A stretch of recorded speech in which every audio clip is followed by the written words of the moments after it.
Welcome to The Third Chair, a show about real people, real stories, real life.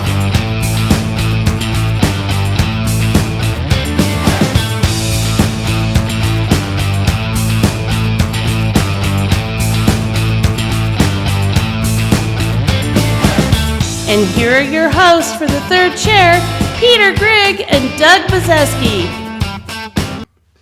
Well, did you enjoy that interview with Steve last week? Yeah, I found talking about planes because I was kind of like planes, and I flew. My old job, I flew all the time, so Sure. Kind of interesting to hear how they're made and some of the. Oh, the composite materials. I had no idea. Yeah, composite material. Yeah. So tonight we have a more intense episode. We're going to talk about the Civil War in Burma and Myanmar, and a lot of information and background information about that. Yeah, and it's going to be interesting, but it's going to be some of it's going to be difficult because they don't have it very good there, especially right now. You're so right. And so it's our pleasure to have back with us Dr. Steve Coe. Welcome back to The Third Chair with our guest this week, Steve Coe. Thank you for being here. We got a pretty intense topic. Oh, yes. Yeah, the Civil War in Myanmar. Last show we ended kind of giving a brief overview. Can you pick up sort of where we left off, or even maybe shortly summarize again what's going on? Yeah. So Myanmar, or Burma, as many of us know it, is a country that has had basically a military dictatorship from the 60s up until 2010, when they allowed elections to occur for parliament. And the parliament then selects their president and vice presidents.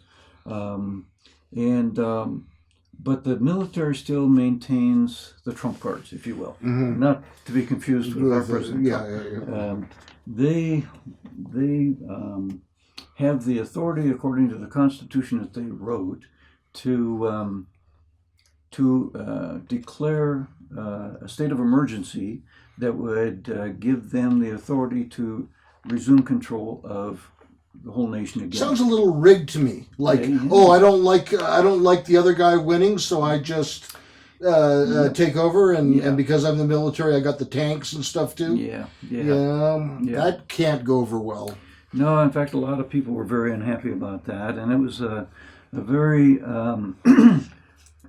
there's broad support across all the ethnic groups in the country for resistance to that effort, that action by the military to take over the government. And so it started with civil disobedience movement, and it really was quite civil. I mean, the people were not doing destructive things. They were in the streets, and they were blocking the streets sometimes, and they were protesting what the military had done in taking over the control of the country again. Would we call those peaceful protests here? They were far more peaceful than what we experienced in this country in 2021. More like a Gandhi protest, or? Well, not quite Gandhi style. They were a little more vociferous than that. But they were disruptive, and they were doing things that were rallying the support of a larger percentage of the population to express their dissatisfaction with what the military had done. So one of the things that, for example, Buddhist people do is beat on pots and pans at a particular hour if they are trying to express opposition to something. So they were doing that kind of thing. They were lining the streets with signs. They were blocking some streets and so on. And the military tolerated that for a short period of time. And then they decided that they needed to do something to try and push back on that. So they brought out water cannons and that kind of thing. And they started to arrest some people and so on. And they started to release some people from prison into communities with the expectation that they would disrupt life for the civilians, the people that were opposing what the military was doing. And so they basically allowed these gangs to terrorize the population. And they knew what they were doing, and the gangs knew what they were there for, and so they were... This was early last year, 2021. Correct. That happened, the coup happened February 1st, 2021. So for the first 2 or 3 weeks, it was a fairly peaceful, loud noises, some disruption of flow of traffic and that kind of thing. Then the water cannons came out, and then the prisoner release that started to happen. And the arrests were starting to happen more and more frequently at that point. And then the military turned to live ammunition on civilians who were participating in these demonstrations. And a number of people in key sectors participated in the civil disobedience movement. So the medical care profession was one where many of the doctors for civilians and nurses and other healthcare professionals participated in the civil disobedience movement. And so they were not working. That, by the way, medical care is all provided by the government. So they were effectively not showing up for their work at government positions. Some of them actually, depending on their positions, had government housing that was associated with their work. Because they were not coming to work, they're participating in the civil disobedience movement, they then had to leave their housing.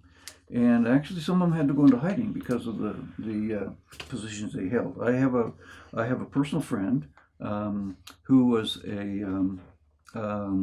she was, I'm not sure exactly how you put it, she was a head nurse or head of nursing at a hospital for drug addicts in one of the cities of the country. She participated in the civil disobedience movement. Her husband's a pastor. She obviously was not working, and because of her position, they not only had to move out of their housing because of that participation, but for their safety, especially her safety, they needed to be someplace where they weren't easy to find. So they effectively went into hiding. Didn't go to the jungle, but they just relocated in places where it would be more difficult to find them.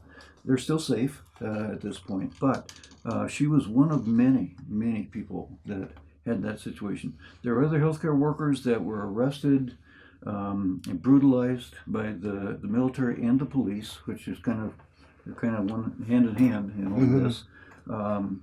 Many people now have been murdered by the military, including children, in random shootings and that kind of thing. There's a website. I've got to get this one for you. We'll get it on the show. Yeah, I'll get this website for you. It's a website that has been keeping track and validating pretty accurately the number of people that have been killed, the number of people who have been arrested by the military junta since the coup began. And that number is now at about 1,100 something. That have been killed. Now, you mentioned Dr. Sassa as the UN representative. He has come out and stated plainly the military generals are committing genocide. Yeah. And I think it's worth pausing for a second to talk about the definition of genocide. Right. It's not just a bad battle where people are being shot. A genocide is when the government, using government resources, decides to go and kill a bunch of people. Kill a bunch of people based on either their ethnicity, their nationality, their religion, for some... Or their political opposition. Yeah, right. Yeah. Their opposition or whatever. And by the way, it doesn't actually just have to be an organized government. There can be genocide committed by mobs of people like happened in Darfur and so on. But in terms of...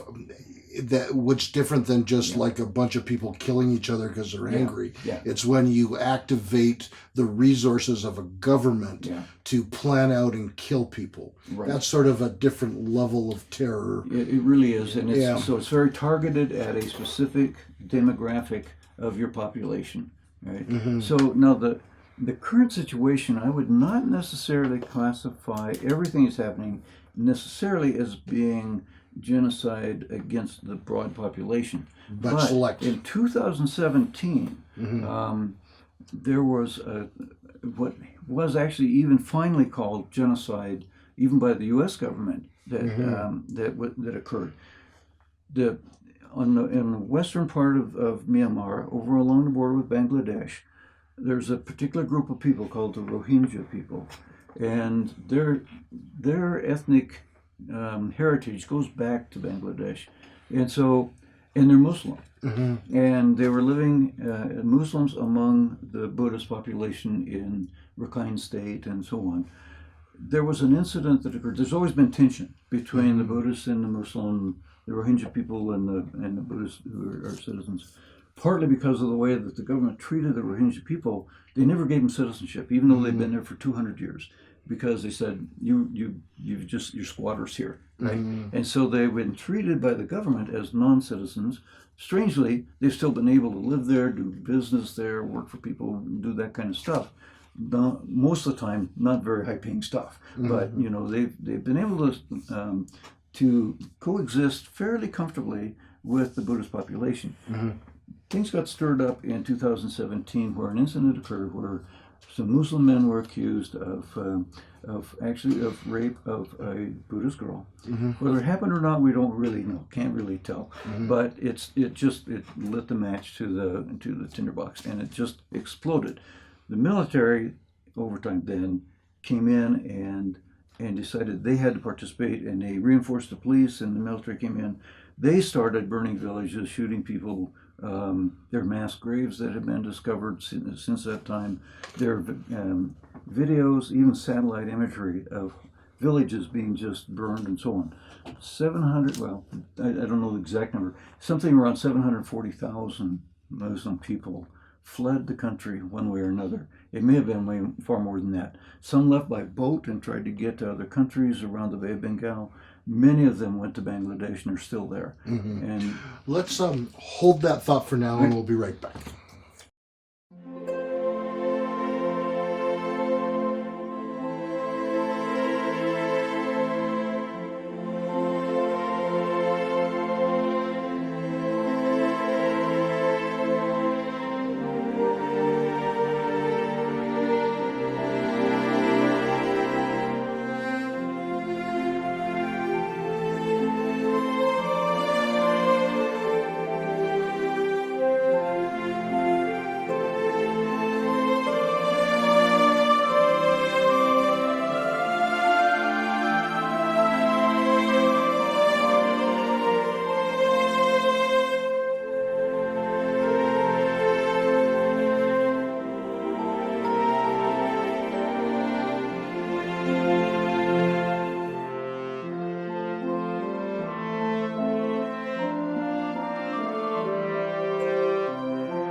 Welcome back to the Third Chair. I'm Peter, that's Doug, and we're here with Steve Coe. Thanks for coming back this week, Steve.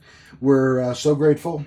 We're talking about the civil war in Burma, more commonly known as Myanmar. I didn't put the R in there. And we had been talking in part about Dr. Sasa, the UN representative from, I guess, the ousted government. correct, yeah. And he made the following statement. He's appealed to the international community for help. Yeah. He says the international community has done nothing. They've refused to provide arm embargoes against the military junta, sanctions. They don't enforce a no-fly zone. They fail to recognize elected officials. Any idea why there's been no response from the international community, one, and then what are people to do if the international community turns its back on them? Yeah. I will just correct one thing, and that is there have been a number of sanctions that have been imposed.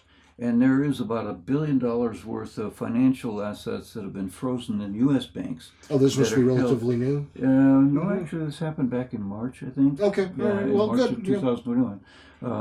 So there were some financial resources frozen. There have been sanctions on targeted individuals who are part of the military or doing business that does benefit the military. But the other things, and sanctions have mixed reviews, right? I mean, the ones that primarily are hurt by sanctions are generally poor people, not the ones that they don't get the and food. they're the ones don't that get are the, being oppressed right yeah, now. they're being depressed, and they don't get yeah. the food or whatever, So sanctions have, you got to do something, but sanctions they may have a long-term effect, but in the near term, there's no benefit like that. So why hasn't the international community done more? Kind of comes down to, of course, when we talk international community, we're really talking UN, right? Yeah. Primarily, as an organization. The main reason, I'd say, that the UN has not done specific things to even come out and speak in clear terms about the atrocities that the Burma military is committing against their own people, because there are a couple of members of the UN Security Council that oppose that. Okay. Is one of them China? Yeah. That gets a lot of the resources. Yeah. And besides, actually, the way the Chinese Communist Party operates, they see really very little wrong with what the Burma army is doing to their own people. They have a kind of a non-interference. Well, they say they have a non-interference from the public perspective, but they have also provided quite a bit of assistance to the police and the military of Burma. And they also have some very large financial interests in Burma. Jade is huge.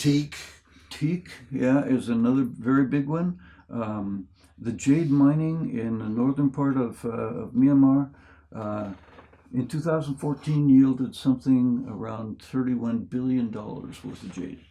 Wow. The official number from the government of Myanmar was that they had exported 3.75 million or $2.75 billion worth of jade. But the actual number from an organization, it's one of these watch organizations that did a kind of an undercover kind of investigation. They estimated the value of the jade that was exported through China predominantly was $31 billion. That was in 2014. So most of the jade that the Chinese are so proud of marketing actually comes from Myanmar. And so they've got that financial interest, and most of the companies that are benefiting from that are Chinese excavation companies, mining companies that have cozy deals with the generals and their cronies of the Burma army. And so there's a very tight, big financial situation there. And then there's also some other stuff going on. In 2015, the Chinese opened up an oil and gas pipeline that connects southwest China to the Bay of Bengal through Burma. Okay. Now, prior to that, 80% of their oil imports from the Middle East and Africa had to go through a place called the Strait of Malacca. And it's a very narrow place between Malaysia and Indonesia that's easily choked off if the conflict occurs. So they felt vulnerable. And by the way, Yunnan province is about 3,000 miles from the east coast of China. So getting resources in was a long and risky thing. So they built this pipeline, and this relieved a lot of that pressure. So they've got that interest also, and they want to protect that.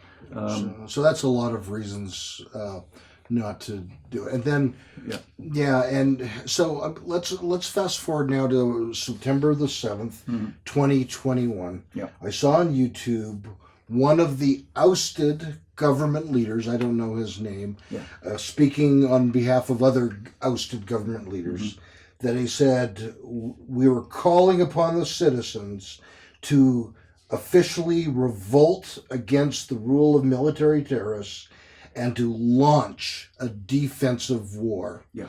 So this clearly is an escalation from a peaceful protest to we believe we're in a civil war for our life now. Yeah, yeah.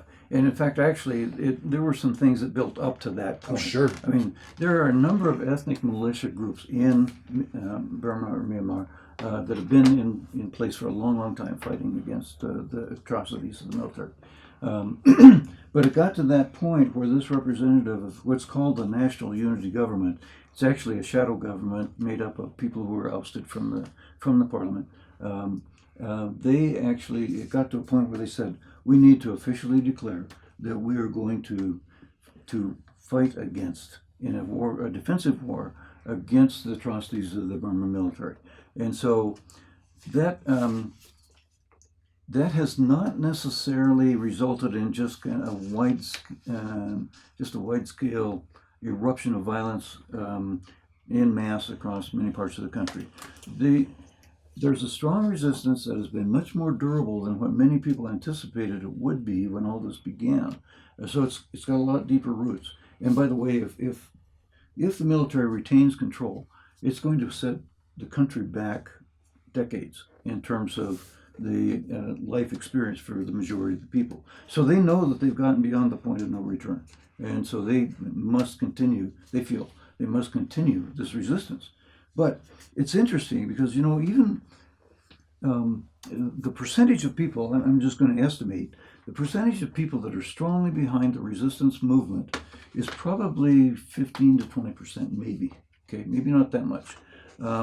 But when you look at the American Revolution against the British, it was much lower. Yeah, it was a very small percentage that really supported the George Washington and his army, his militia against the British. Yeah, right? Yeah. And so it doesn't take a huge percent of the population who are really committed to seeing something like this through to be able to overthrow a military government. Now, you were telling us on the break the name of an organization, and I'm not sure if they're American or international, that has decided to help somehow. Tell us about that. It sounded like Rangers or Royal Rangers or something. Right. No, the organization started out in the mid-90s, actually. What was it called again? The name of the organization when it was formed was the Free Burma Rangers, FBR.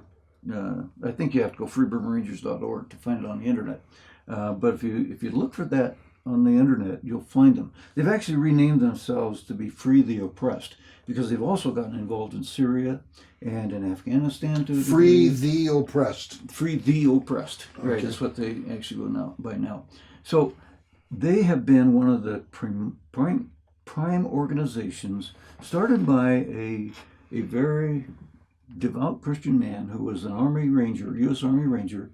He'd been raised as a missionary kid. His parents were missionaries to Myanmar or Burma since the 90s or 50s actually, out of Thailand, and he has a heart for the people and wants to help them to understand how to survive in the jungle. They provide information about movements of the Burma Army so that they give them that intelligence. They train them how to cross rivers and all this kind of stuff.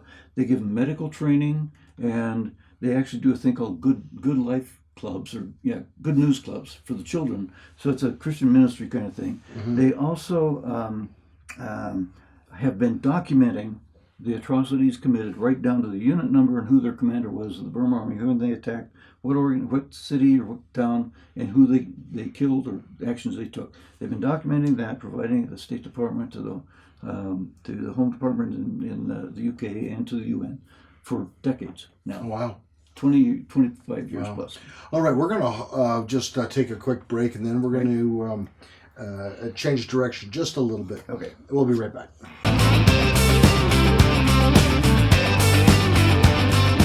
Doug, most of our viewers and followers know that our new episodes come out on YouTube on Thursday nights. Right. But we have a new announcement about the third chair. Exciting announcement. Starting with the older episodes, they're now going to be on a TV channel. Yes, very exciting. So the TV channel is with the Pikes Peak Library District, Comcast Channel 17 here in Colorado Springs. And I believe the episodes are going to play at 7 o'clock at night, but they may cycle them, and who knows, maybe they'll be on at 2 or 3 in the morning. So if you're in Colorado Springs and you have Comcast and access to Channel 17, you're able to watch The Third Chair. The episodes are edited a little bit shorter. Some of the commercials are taken out on TV. It should be exciting. Yeah, I can finally tell my friends I'm really on TV. We could tell them we're TV stars. That's right. Yeah.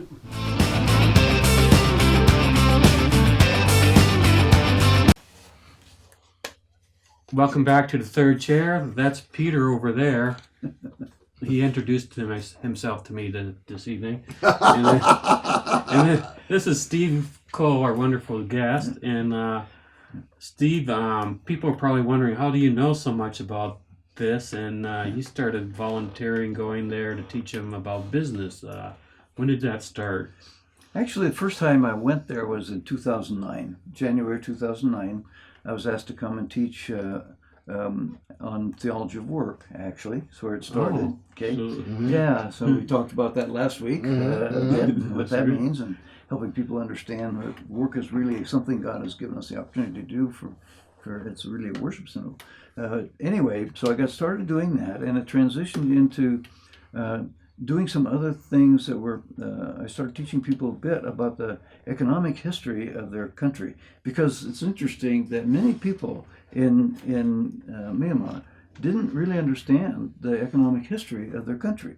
Their country had been a very, I'd say it was flourishing in respect to its economic participation in the regional economy in the 30s and so on. And so 1930s, it was really the rice bowl of Asia, right? People didn't even know that. They didn't realize they were a net exporter of rice. They were a more advanced place than Singapore at the time. I mean, they were really, Rangoon showed up on the maps a lot sooner than a lot of other places. And so people didn't really understand that. So I started talking to them about their history and the economic success that they'd had as a nation back in the 30s and so on. World War II came along and it devastated them because the Japanese came in, the British were forced out as they went. They burned everything that might be useful to the Japanese. Then when they started working their way back down, the Japanese did the same thing in reverse. And so at the end of World War II, they were left as a devastated nation. Nobody came to help them, right? We had the Marshall Plan for Europe. We came into Japan and occupied and helped them get their economy working. Nobody did anything for Burma. They just left them in a mess. And so that was about the time China was becoming communist. Yes, too, exactly. And that was kind of a more political concern as our nation. That's absolutely right. And so we did a lot of covert things and kind of used them as a place to work out of and help the Chiang Kai-shek and some of those guys with their resistance to Mao. But nobody really helped them to develop their economy after World War II. And so, but they have these resources. That country is loaded with natural resources, and they are in a prime spot for all kinds of international involvement and economic activity. And like we talked about a bit earlier, the jade that they've got, the teak that they've got, there's oil, natural gas there, gold, silver, lots of minerals. And this is about as big as Texas, you said. Yeah, about the size of Texas. Have a lot of coastline because they're on, like I said, on the northern part of the Bay of Bengal. So fisheries, that kind of stuff. Tremendous potential for that country to really flourish. And people didn't understand that, right? Because they'd been under the oppression of the military government by that time, now about 50 years, maybe 60 at that point, okay? And what they'd been taught was, you people are poor, you're going to be poor, you're going to raise rice, and you're going to take care of the people in the military, and, we're going to own you, and but you don't have the real potential to really flourish. Well, so education puts a spark in their mind. I mean, exactly. It's just a start. Exactly. But it's a start. Right, exactly. So you have to have some education and understanding. First of all, you want to understand that history for them. Right. This is not unprecedented. You can be successful as a nation. You can be economically viable and successful as a nation. Okay, and as individuals. And then because I was teaching from a Christian perspective, I did it from the view that God has given you these resources, and you've got this responsibility to steward the resources God has entrusted to you in a way that brings glory to Him and benefits to people, right? So that was your history. This is your current situation. Now what are you going to do with it, right? So that got me into got me an audience with a fellow who happened to be an elected member of the first parliament that was elected in 2010. I met with him in their national capital. Because they formed a new constitution in 2000. Actually, 8, yeah. Eight. But they had their first elections in 2010, so they'd formed this parliament, and he had been elected in the first parliament. Now, this was by about 2012 or 13 that I met with him. And he said, would you come up to my city, or next time you come up there, because I was going up there fairly often. He said, I would like to get some people together and have you teach this kind of stuff to them. So I did that, and that got the attention of some others that are an indigenous education organization that is formed by the Kachin people in the north. So they have a Kachin Education Foundation. They started asking me to come and teach young people about business practices with a perspective of how do you do that in a way that really follows biblical principles. Okay, so that's really what I called it, was biblically based business principles. So I taught a combination of some of the elementary kind of theology work that we're here for the purpose of doing business, but doing it in a way that is God honoring. Because most of the Kachin people are actually Christian; they have a Christian heritage. They With a came out of little Myanmar. economics and Yeah. accounting and Well, I didn't get business too and deep that. into accounting, but Did you at least have a debit or credit? well, yeah, we did a little bit of that. So, Okay. yeah. The first 3 weeks, right? Well, yeah, we Maybe. actually, here's what it was kind of a blend of things that I did. I taught them first of all, how to develop a business plan, right? And in a business plan, you've got to be able to come up with some kind of a product idea. You got to figure out how you're going to market it, how you're going to produce it, how you're going to make sure that you could take that plan to somebody that might provide financing, right, to support that. So you got to have the finance part of that. You got to be able to show that you've done your marketing. You've got to be able to show you got a product and so on. And along with that, some project management kind of stuff. How are you going to organize to do this kind of work?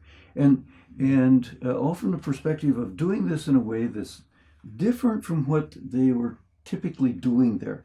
I don't want this to come across wrong, but the typical business practices of many of the more lucrative businesses were learned from the way the Chinese do business. Okay, and there are a lot of really wonderful Chinese people. Mm-hmm.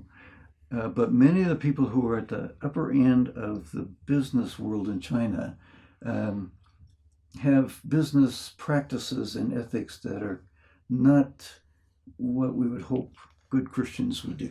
Okay, there's a lot of corruption, and there's a lot of favoritism, a lot of nepotism, and that kind of stuff that goes on.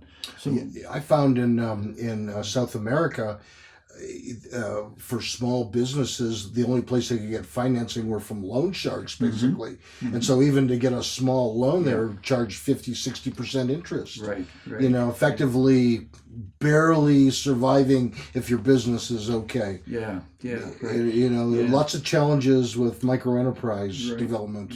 Yeah. And even in that part of Myanmar, when I first started going there, the banking system didn't even exist up there. Mm-hmm. Okay, so they couldn't go to a bank and apply for a loan.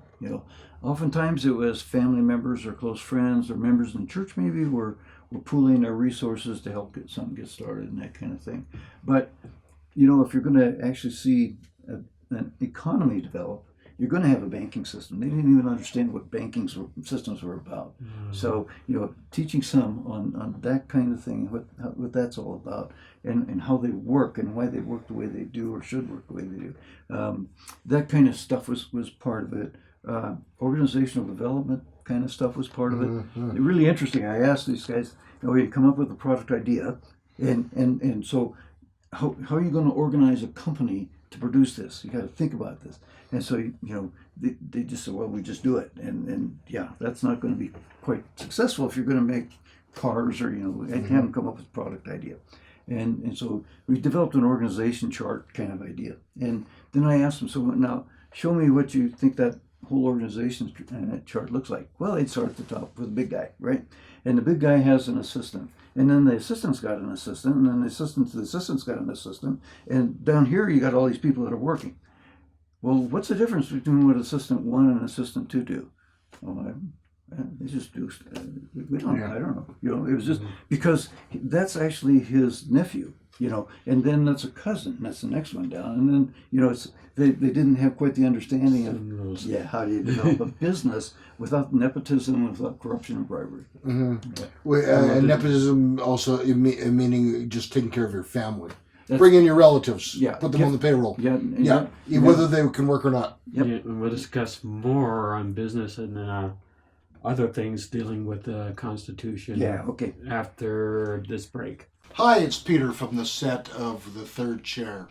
I just want to put in a good word for my good friend and owner of 9 Round Kickboxing in Colorado Springs, Melissa Lance. Her studios provide a phenomenal workout in 30 minutes. I know I've benefited from it over the last 2 years. I've lost over 30 pounds and really appreciate the encouragement, the excitement, the expertise of the trainers. It's a great workout. I encourage you to check it out. That's 9 Round Kickboxing in Colorado Springs.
Welcome to The Third Chair, and Peter's still there, and we're talking to our wonderful guest, Steve Coe.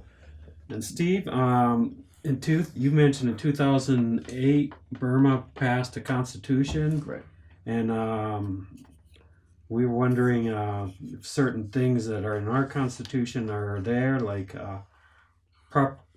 provide private property rights. Is that part of the constitution there, or how does that work there? Well, there is a perception among many of the people that they do have rights to property. But they also understand that if the military wants to have that property, they're going to have it. And the chances of the individual retaining that property or getting fair value for it, pretty slim. Now, if you happen to be one who is favored by some person in position of power within the military, you may have an opportunity to obtain the rights to use a significant piece of land. Okay, but it really comes down to the fact that the Constitution really says that the government owns all the land, they own all the resources under the soil, they own all the water, they own all the air above the place.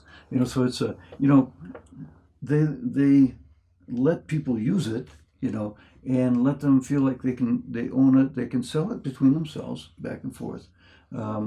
But still, unless the military wants it, then they really don't. They do not have the same property rights that we would have here in the U.S., where I can buy a home, I can leverage my ownership of that home to borrow some money to do something with, because I own that house, right?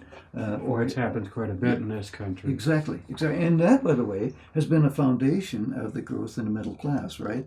Is having property rights. You can buy and sell property, land, homes, businesses, whatever, and you actually own it, right? And it can't be just taken from you without fair compensation. Okay. There, it's more tenuous than that.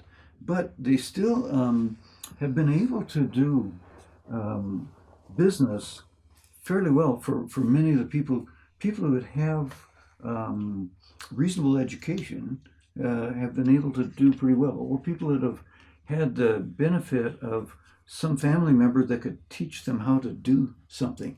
My first trip to Myanmar was 2009, I mentioned, and during that trip, I actually was introduced to a young lady. She was at the time 27 or something. She had a jewelry business in the town of Mandalay that has been in the news from time to time lately. And this friend of mine wanted me to meet her and talk about her business that she had. And I was very impressed. She had a number of people working for her, and she had some very nice jewelry that she produced actually upstairs and sold downstairs. And I asked her, how did you get into this business? And she said, well, my father had some the rights to do some mining of jade up in the northern part of the country, and her aunt had had a jewelry business, and so her aunt mentored her, and her father was one who provided some of the materials that she needed and that kind of thing, and so she learned that skill from a family member, and had some help financially, from family to get her own business started. And she became very, very affluent, actually, and had a very nice vehicle, but she was also very, very generous, which was amazing to me. That because, again, as a Christian in a predominantly Buddhist country, you don't expect to find wealthy Christians in a country where they are a minority that are basically oppressed by the majority. But there was one. And so, that raised some Christian questions for me. How does God let this happen? Because you don't expect to find it. Anyway, I'm sorry, I got a little off track there, Doug. But, No, that's an interesting story, because that's like a success story in the middle of turmoil. Exactly. And actually, I'd just like to add this to that. In questioning why God would let that happen, how he would allow that to happen. First of all, God's sovereign, right? So he can do what he wants, and he frequently does. Yeah. Whether we think it's the right thing or not, he does what he thinks is right. And so, even in a poor country with a lot of very poor Christians, here's this young lady who's very wealthy, and like I said, she was supporting. I think it was like 10 pastors in remote villages that she was giving some support to. She was providing things to people that needed it, and so on. But here's the thing that really caught my attention. She said that one day in her shop, this wealthy Buddhist widow lady came in to see what kind of stuff she had. And she started showing her some things. And the lady liked what she saw. And I don't know if she bought anything that day or not. She might have bought something.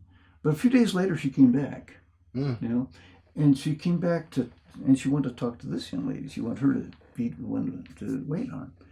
And she just kind of kept coming back and back, And when I thought about that, I realized that wealthy Buddhist widow would not be drawn to a poor Christian on the street, selling street food. Oh, yeah. Right? Or a beggar, a Christian beggar on the street. And there aren't that many Christian beggars. Actually, you see more Buddhists coming around with their bowls, looking for alms and that kind of stuff. But not that many poor Christians sitting on the street, but a lot of them have poor shops. So they're usually little tea shops or something like that. This wealthy lady, she's not going to go into that tea shop, but she'll come into this jewelry store. And so she was exposed to a young, wonderful Christian lady who's very pretty, by the way. And she kept being drawn back and closer, I think, to seeing God as he really is, because of the wealth that God had given this young lady to be a steward of. So she could at least, talk to this. Yeah. Because I'm sure they have kind of a social system to talk to. Right, exactly. Because the wealthy people don't often seek spiritual guidance from beggars. Yeah. or poor people that have just a very small business. That happens more often in the U.S. Okay. Yeah. Jesus just had him come in the house and wash Right. his feet. That's right. Yeah. Exactly. Yeah. I mean, he was the one. Yeah. That's right. Like, hey, Yeah. this lady's doing better than you are, host. Yeah. Right. Yeah. How about freedom of speech? Mm.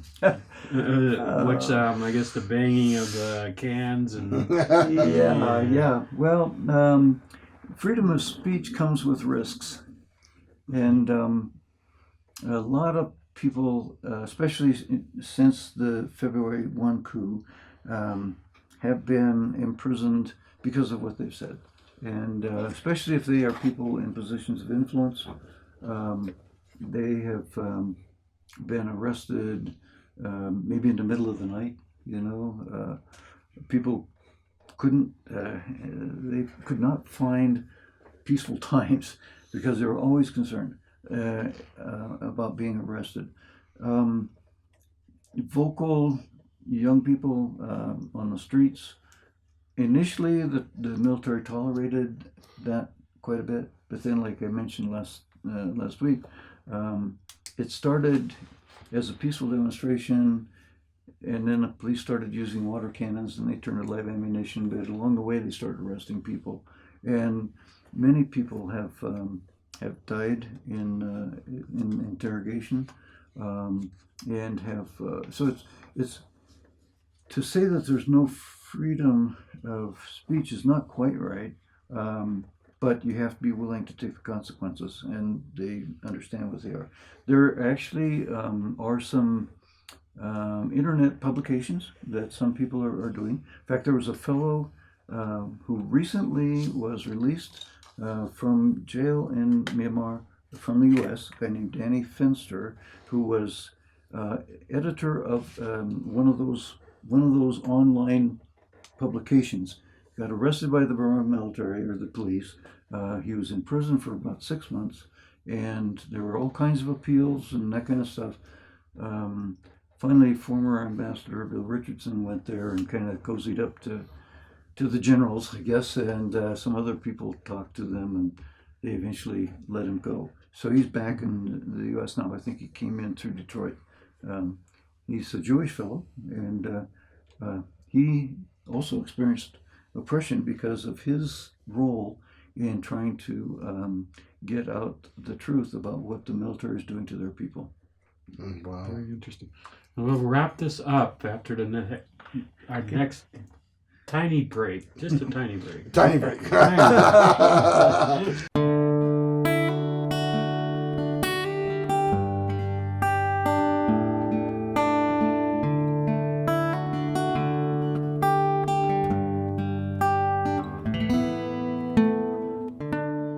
Hi, I'm Dr. Peter Grigg, a life and recovery coach with Pikes Peak Recovery Coaching. I've had the pleasure and privilege of helping people for over 25 years. I want to hear your story, support and encourage you while we partner together to help you reach your goals. I can help you. I am certain I can help you. I can be your guide, role model, resource person, and help you get results. What's my coaching frameworks? I'm an eclectic coach drawing from a variety of disciplines and frameworks with evidence-based proven methods. What would you like to work on? Some popular areas are goal setting and attainment, building and maintaining motivation, finding purpose, personal development, recovery from drug and alcohol addiction problems, health and wellness, life planning, athletic and creative artist performance enhancement, maybe something else. Just ask me. I would love to help you. You can find my services on Fiverr.com.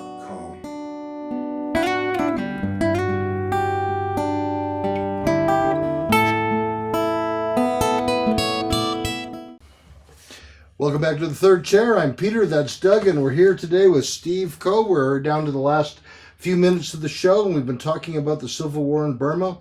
And I just want to give you, Steve, thanks for being here.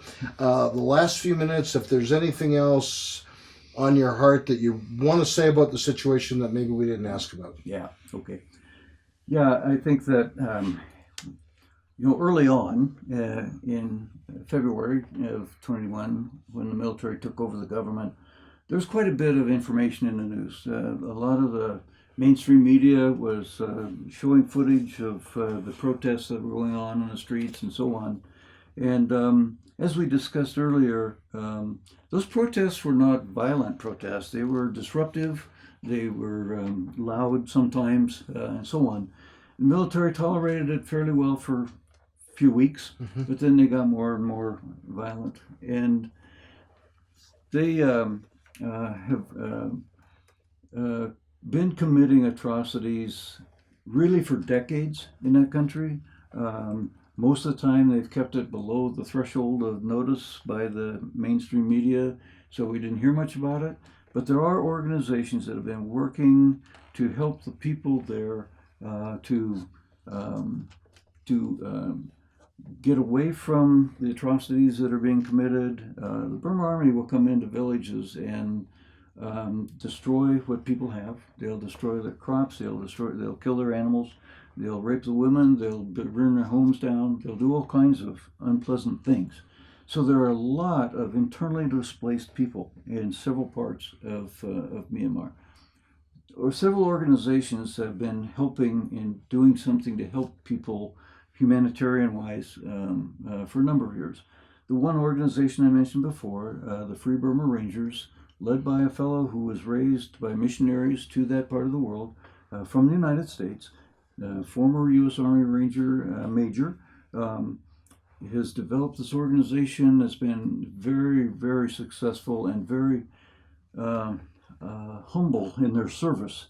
They've formed teams of people that do, I think we talked about this before, they collect data on what units of what Burma Army group have done what atrocities, provided that to the U.S. State Department, to the UN, and to the British as well, and others, anyone that'll listen, for 25 years.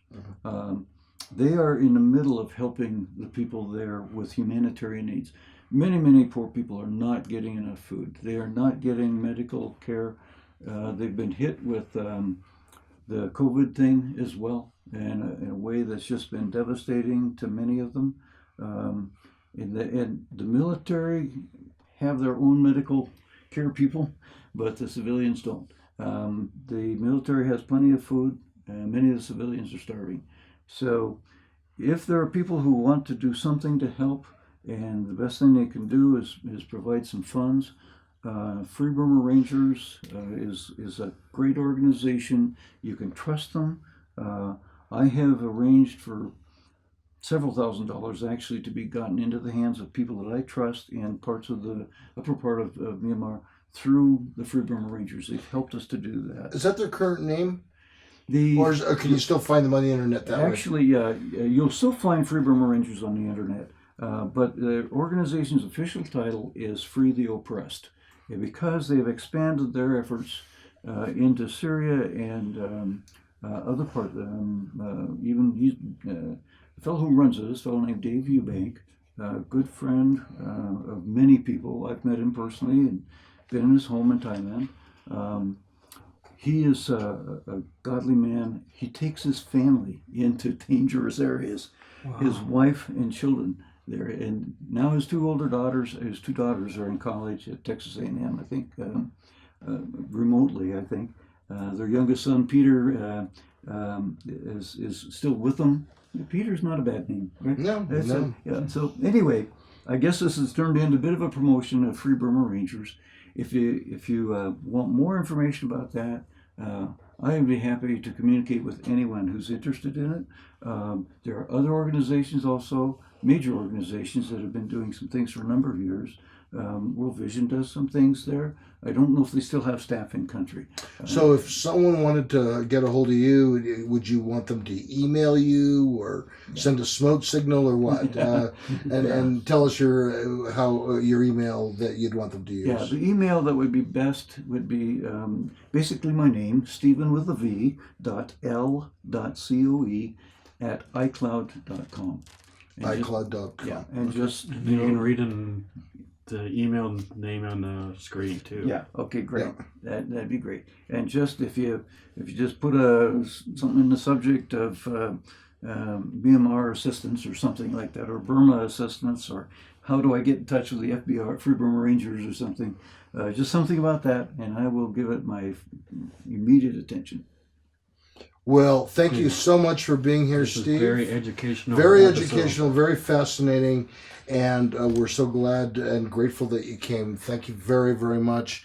Please, if you're watching the show, and you must if you are hearing me talk, please like, subscribe, hit the notification bell, and share this episode. Thanks for watching. We'll see you next week from 2 Men and a Duck Entertainment in the Third Chair. Good night. This has been The Third Chair.